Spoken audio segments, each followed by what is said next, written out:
हुआ और आसान, बस करना है एक छोटा सा काम। सब्सक्राइब करें न्यूज़ 21 चैनल और बेल आइकन दबाएं। नमस्कार, स्वागत है आप सभी का न्यूज़ 21 में। मैं हूं आपके साथ हर्षदा जोशी। मोदी सरकार 3 महीने के कार्यकाल में क्या क्या उपलब्धियां और क्या क्या चुनौतियां रही, आज हम इसी बात पर अपने विचार आपके साथ रखेंगे और आशा करेंगे कि आप भी उनको एक पॉजिटिव रूप में देखें और आने वाले समय में देश के भीतर व देश के बाहर वाले दुश्मनों को मुंह तोड़ जवाब दें। कई ऐसे फैसले जिनको सरकार द्वारा रोका गया, बदला गया, पुनर्विचार करने को भेजा, जिससे से ज्यादा आम लोग बेनिफिट हो सके। नारी सम्मान देश के सम्मान के रूप में देखा जाना चाहिए।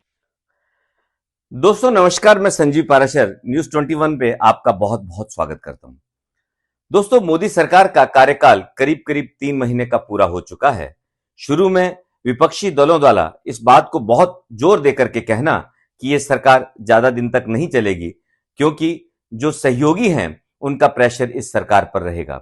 दोस्तों, लेकिन पिछले 3 महीनों में अगर देखा जाए तो सरकार ने एक स्टेबिलिटी भी की है और साथ साथ में कुछ मुद्दे ऐसे थे जिन मुद्दों को या तो उन्होंने रोका या उन मुद्दों पर रीथिंक किया या उन मुद्दों का उन्होंने कोई ऑल्टरनेट दिया। हाँ दोस्तों, बिल्कुल सच कहा आपने कि मोदी सरकार की आगमन के साथ ही नीट एक ऐसी समस्या थी। नीट का पेपर बार बार लीक होना युवाओं के लिए एक बहुत बड़ा चैलेंज बनता जा रहा था और सुप्रीम कोर्ट के संज्ञान के बाद में ये नीट का मुद्दा सॉल्व हुआ और धीरे धीरे करते हुए इस तरफ स्टेबिलिटी आई। दोस्तों, नीट के साथ साथ में पहली संसद में, पहले थर्ड कार्यकाल की पहली संसद में जातिगत जनगणना एक ऐसा विषय रहा जो कि बहुत ही जोर शोर से कांग्रेस और उनके सहयोगियों ने उठाया। दोस्तों, डेफिनेटली संसद एक ऐसी जगह है, संसद एक ऐसा प्लेटफॉर्म है जहां सभी लोग अपने अपनी दलों का प्रतिनिधित्व करते हुए अपने अपने दलों की बात रखते हैं, लेकिन डेफिनेटली सरकार का एक फर्ज रहता है कि वो आम जनता के लिए काम करती है। दोस्तों, कुछ मुद्दे अभी आप पिछले कुछ दिनों में देख रहे होंगे कि मोदी सरकार के 5 या 6 मुद्दे ऐसे थे जिनकी वजह से मोदी सरकार ने जो है वो, या तो लोग कहते हैं कि इसको यू टर्न लिया, लेकिन मेरा ये कहना है, एक दोस्तों किसी की कहावत है दोस्तों, अगर आप किसी काम को करते हो डेफिनेटली उसमें गलती होती है, और अगर आप उस गलती का एहसास करते हो डेफिनेटली ये आपकी संस्कृति होती है, और डेफिनेटली अगर आप उस गलती से सुधार करते हो तो वो आपकी प्रगति होती है। तो ऐसे ही मैं बात कर रहा हूं कि जो 6 फैसले पिछले कुछ दिनों में हुए, उन फैसलों पे सरकार ने क्या रूप लिया, मैं उस पर थोड़ी सी बात करूंगा। दोस्तों, लेटरल एंट्री कोई नई नहीं थी। देश के प्रधानमंत्री मनमोहन सिंह जी, मोंटे कालवेले और कितने ही लोग ऐसे थे जो कि लेटरल एंट्री से देश की उन्होंने सेवा करी। और लेटरल एंट्री एक ऐसी चीज होती है जो भी प्राइवेट सेक्टर में बहुत अच्छा लोग काम करते हैं, सरकार उनको सचिव, उप सचिव के पद पर डायरेक्ट लेकर के आती है, क्योंकि वो उस चीज के स्पेशलाइजेशन किए हुए होते हैं। और सरकार में जो भी आईएएस आईपीएस बनते हैं, आईएएस बनते हैं, उनको डेफिनेटली किसी भी चीज का अगर अनुभव कम रहता है तो लेटरल एंट्री के थ्रू आए हुए स्पेशलाइज्ड पर्सन उस सरकार के उस महकमे में हेल्प करते हैं, और इसके द्वारा सरकार बहुत अच्छी तरह से जन सेवा कर सकती है। तो इस बार भी 45 सीटों के लिए लेटरल एंट्री के लिए जो है वो एप्लीकेशन निकली, लेकिन लोगों के द्वारा, विरोधियों के द्वारा, यह सत्ता पक्ष के विपक्ष के द्वारा ये कहा गया कि इस लेटरल एंट्री में कहीं पर भी जो है वो रिजर्वेशन का फंडा नहीं है, तो इसको जो है वो लेटरल एंट्री को जो है सरकार अपने पक्ष में भर्ती करना चाहती है। तो इस लेटरल एंट्री को उन्होंने विरोध किया, और डेफिनेटली सरकार ने ये मानते हुए कि जो विपक्ष कह रहा है उसके लिए कंसिडरेशन कुछ करना चाहिए और आगे क्या होगा, उस लेटरल एंट्री को रोक दिया। उसके अलावा दोस्तों, जो ब्रॉडकास्टिंग की जो पॉलिसी नहीं आई थी उसको भी सरकार ने लोगों के विरोध के बाद में, मैं विरोध ही कहूंगा, लोगों के विरोध के बाद में रोक दिया गया, उसको ठंडे बस्ते में डाल दिया गया। वक्फ बोर्ड की मैं बात करूं दोस्तों, वक्फ बोर्ड एक ऐसा टॉपिक है कि जिसपे सरकार बहुत लंबे टाइम से डिस्कशन कर रही है, और अब एक संसदीय समिति बना दी गई है वक्फ बोर्ड के लिए, ताकि वक्फ बोर्ड, जो कि डेफिनेटली एक ऐसा इशू है कि सरकार आम जनता के लिए, आम लोगों के लिए उस वक्फ बोर्ड की जमीन का यूज कर सके, और उनके दिमाग में क्या वक्फ बोर्ड को लेकर के चल रहा है, अगर उन्होंने कुछ वुमेन्स के कुछ जो है वो सॉल्यूशन करना है, वुमेन्स की भागीदारी बढ़ानी है, तो वक्फ बोर्ड के बारे में क्या होगा, ये सब संसदीय समिति तय करेगी। दोस्तों, इसके अलावा कैपिटल गेन पे जो टैक्स लगा था, जो कि जो है वो उसमें कहा गया था, गजट में जो है वो कहा गया था, बजट में कहा गया था, उसके लिए भी रीथिंक किया जा रहा है, उसको भी ड्रॉप कर दिया गया है। तो एक और टॉपिक था क्रीमी लेयर। दोस्तों क्रीमी लेयर एक ऐसा टॉपिक था जो कि सरकार का फैसला नहीं था। सरकार ने तो सुप्रीम कोर्ट के फैसले को ना लागू करने के लिए कहा। मतलब सुप्रीम कोर्ट ने यह कहा था कि ओबीसी की तरह से एससी एसटी में भी क्रीमी लेयर को बनाया जाए। तो क्रीमी लेयर को लेकर के जब ये बात हुई तो विरोधियों का यह कहना था, विपक्षियों का यह कहना था कि ये सरकार जो है वो संकीर्ण मानसिकता से सोच रही है, और सरकार ने भी बाद में ये कह दिया कि हम इसमें जो सुप्रीम कोर्ट के इंस्ट्रक्शन है उस पर कहीं कोई काम नहीं करने वाले, तो इस बात को भी रोक दिया गया। तो दोस्तों ये सब चैलेंजेस थे जो अभी पिछले 3 महीने में घटित हुए। इसके अलावा कुछ एक्सटर्नल चैलेंजेस थे, जैसे बांग्लादेश को लेकर के जो है जिस तरह से तख्ता पलटा गया बांग्लादेश में, और भारत की तटस्थ भूमिका उस दिशा में बहुत बड़ा रोल प्ले करती है, क्योंकि हिंदुओं का जिस हिसाब से बांग्लादेश में जो है पलायन हुआ और कैसे भारत ने इस कठिन परिस्थिति को संभाला, ये भी हमारे विदेश नीति को एक सैल्यूट है। दोस्तों ये सब बातें तो जो है मैंने इन कार्यकाल की, लेकिन एक बात जिसमें मैं आपसे बात करने जा रहा था पेंशन स्कीम की, क्योंकि मैंने आपको जैसे कहा गलती, संस्कृति और उन्नति, इसी प्रयोग में 2004 में जो एनपीएस, मैं बात कर रहा हूं पेंशन की।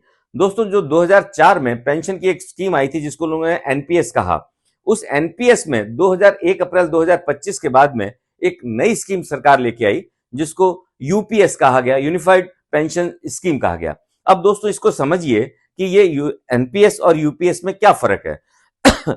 दोस्तों पेंशन 3 तरह से सिस्टम है। जो ओल्ड पेंशन स्कीम है उसको ओपीएस कहा गया। दूसरी पेंशन स्कीम जो 2004 में अटल बिहारी वाजपेयी जी ने कहा, उस पेंशन स्कीम को इन्होंने एनपीएस का नाम दिया। और अब जो पेंशन स्कीम नई सरकार लेकर के आई, क्योंकि मैंने जैसे कहा कि अमेंडमेंट किया 2 लोगों के लिए, तो यूपीएस लेकर के आई। दोस्तों यूपीएस और एनपीएस में मोटा मोटा फर्क अगर आप करना चाहें तो आप ऐसा समझ सकते हैं कि एनपीएस मार्केट ड्रिवन जो है वो स्कीम थी, और यूपीएस कंफर्म्ड पेंशन स्कीम है, कंसोलिडेट पेंशन स्कीम है। अगर मैं कहूं कि यूपीएस में 25 साल की सर्विस के बाद में किसी भी आदमी की लास्ट ड्रॉन सैलरी जितनी भी होती है उसका 50% उसकी जो है वो पेंशन का पार्ट बनेगा, तो ये 25 साल की सर्विस वहां करनी अनिवार्य है। और 1 साल से लेकर के अगर 10 साल की सर्विस हुई है तो 10,000 फिक्स पेंशन स्कीम की एक पॉलिसी रखी गई है। जबकि एनपीएस में जब पर्सन रिटायर होता था, जो न्यू पेंशन स्कीम थी उसमें उसको 60% जो है वो हाथों हाथ मिल जाता था। 40% जो था वो पेंशन स्कीम्स की जो वेरियस मार्केट्स के साथ में जुड़ती थी उसमें लग जाता था पैसा, और उसके 1 ईयर के इंटरेस्ट को गवर्नमेंट 12 मंथ में डिवाइड करके एक पेंशन फिक्स कर देती थी। तो वो मार्केट ड्रिवन स्कीम थी, ये जो है वो फिक्स अमाउंट स्कीम है। दोस्तों हर पेंशन स्कीम में कहीं ना कहीं फायदा, कहीं ना कहीं नुकसान होता है। मैंने आपको ये 2 फायदे बताए कि यूपीएस और एनपीएस में। इसके अलावा जो एक बड़ा एडवांटेज हुआ एनपीएस में, सरकार का जो कंट्रीब्यूशन था, क्योंकि दोनों में कर्मचारियों का कंट्रीब्यूशन तो 10% ही था, लेकिन एनपीएस में सरकार का कंट्रीब्यूशन 14% था, जो यूपीएस में सरकार का कंट्रीब्यूशन होकर के 18.5% चले गया। ये एक बहुत बड़ी बात हुई। यूपीएस में एक चीज और उन्होंने की कि यूपीएस में जो फैमिली पेंशन स्कीम है उसको भी लागू रखा, और जैसे किसी कर्मचारी की मौत होने के बाद में उसका जो टोटल ड्रॉ जो सैलरी थी उसका 60% उसकी फैमिली पेंशन स्कीम में भी लागू रखा। दोस्तों ये यूपीएस आने के बाद में सरकार ने ये कहा है कि आप यूपीएस और एनपीएस में से दोनों में से फ्री हैं, आप किसी भी पेंशन स्कीम को ऑप्ट कर सकते हैं। दोस्तों डेफिनेटली जब मैं आपको एक बड़ा क्लटर दे रहा हूं, मैं आपको ऑप्शन बता रहा हूं, क्योंकि ओपीएस को वापस लागू करना सरकार के वित्तीय प्रबंध में एक कहीं सूट नहीं करता था, तो ओपीएस का बंद होना लागू, ओपीएस को ना करना सरकार का जो है वो एक मजबूरी रही होगी। लेकिन एनपीएस जो आज करीब करीब 2004 से लागू हो गई थी, अगर उसमें यूपीएस का आपको एक ऑल्टरनेट मिलता है तो डेफिनेटली बहुत से लोग इससे फायदे में रहेंगे, और ये एक सरकार का एक स्वागत योग्य कदम है। लेकिन मैं फिर भी कहूंगा 2 इश्यूज ऐसे थे जिनके अंदर जो है सरकार को अभी यूपीएस लागू होने के बाद भी क्वेश्चन मार्क लगा हुआ है। पहला क्वेश्चन मार्क ये है दोस्तों कि 25 साल की सर्विस, जैसे कोई आदमी अगर 30 साल की सर्विस, 30 साल में उम्र में नौकरी लगता है और उसकी 25 साल की मिनिमम सर्विस जो है 55 साल हो जाती है, तो वो रिटायरमेंट का पैसा पूरा तब तक नहीं ले पाएगा जब तक कि उसकी उम्र 60 साल नहीं हो जाएगी। तो ये जो 5 साल का पीरियड है जिसमें उसने खुद ने 10% दिया और सरकार का 18.5% है, वो उसका फायदा 60 साल के बाद क्यों उठाए। तो ये जो 5 साल का जो लॉकिंग पीरियड है, लोगों का ये कहना है कि इसको कहीं ना कहीं वापस रिव्यू किया जाए, देखा जाए, क्योंकि जब उन्होंने 25 साल की एक जो है वो मिनिमम सर्विस के बाद पेंशन कर दी, तो आपके अगर 55 से 60 के बीच में जो 5 साल का गैप है उसको खुद के पैसे के लिए उनको लड़ना पड़ेगा।